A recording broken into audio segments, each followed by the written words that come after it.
Hey, Arf, what's up? It's the Culture Detective here, investigating your favorite albums. And today I'm going to be doing my second review of the day, and that would be the new Knocked Loose album, You Won't Go Before You're Supposed to.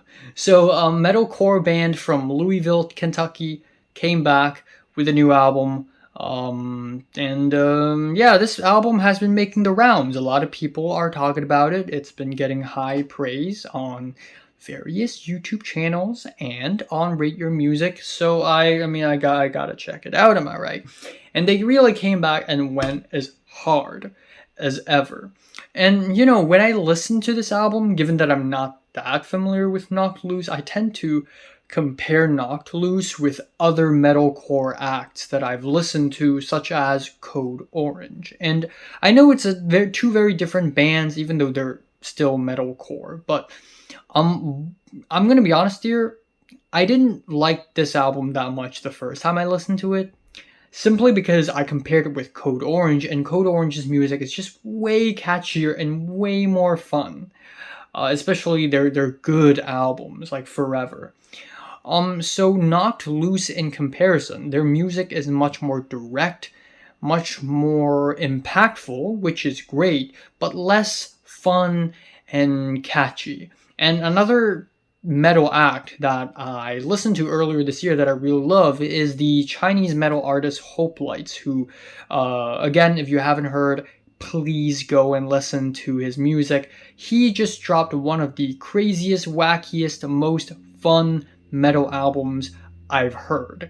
And it's so full of tricks up his sleeves. It's so random and unpredictable. It's honestly a whole experience. Whereas Knocked Loose's new album didn't really provide that to me, so I wasn't that impressed the first time around. But I have to admit, the music on this album did grow on me quite a bit, and I ended up enjoying a majority of the tracks anyways.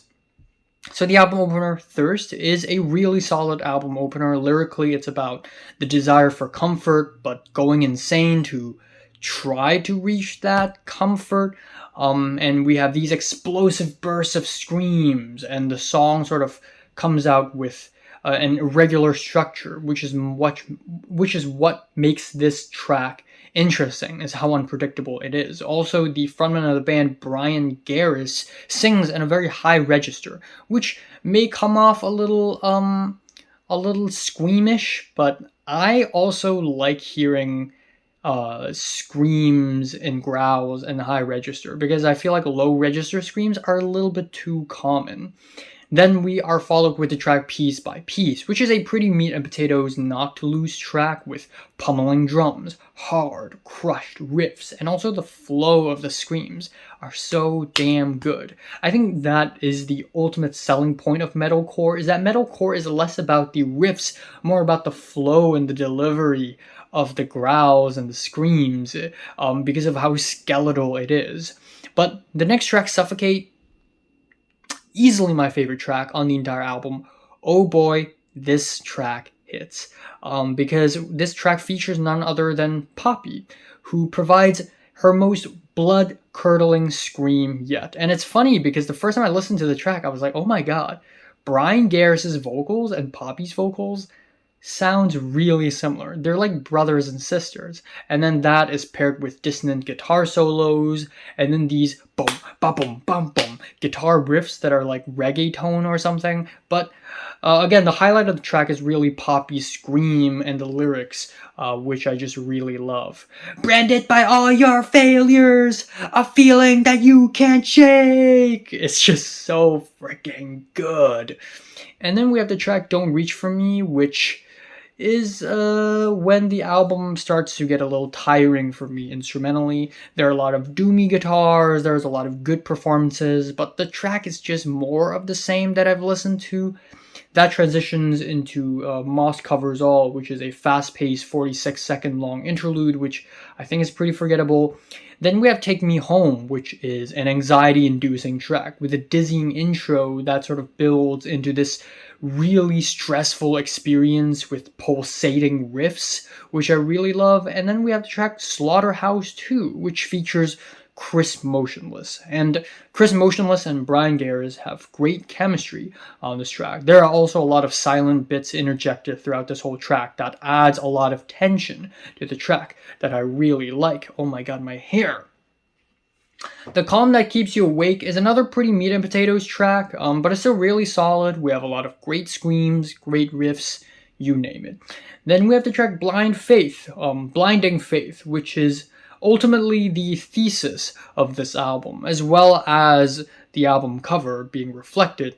And that is, it's about religion and faith. It's about blindly following into religion and faith and being controlled. And as a huge religion fan myself, I find this track endlessly fascinating. And then we have some amazing detuned guitars a la Daughters, and also the band gives their most aggressive performance yet on this track.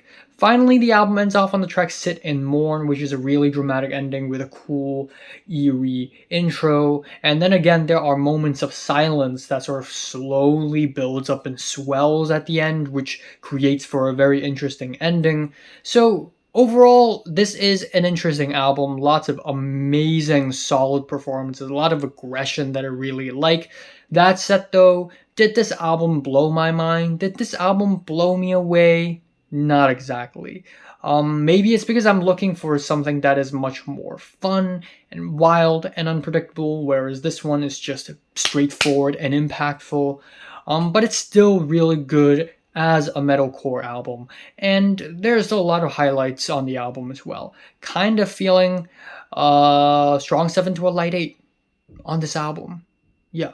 I don't know why, but lately, maybe it's because I listen to less music lately. So 2024 so far is a really weak year for music. I don't know why. I hope the second half of the year will provide me like more amazing albums, please.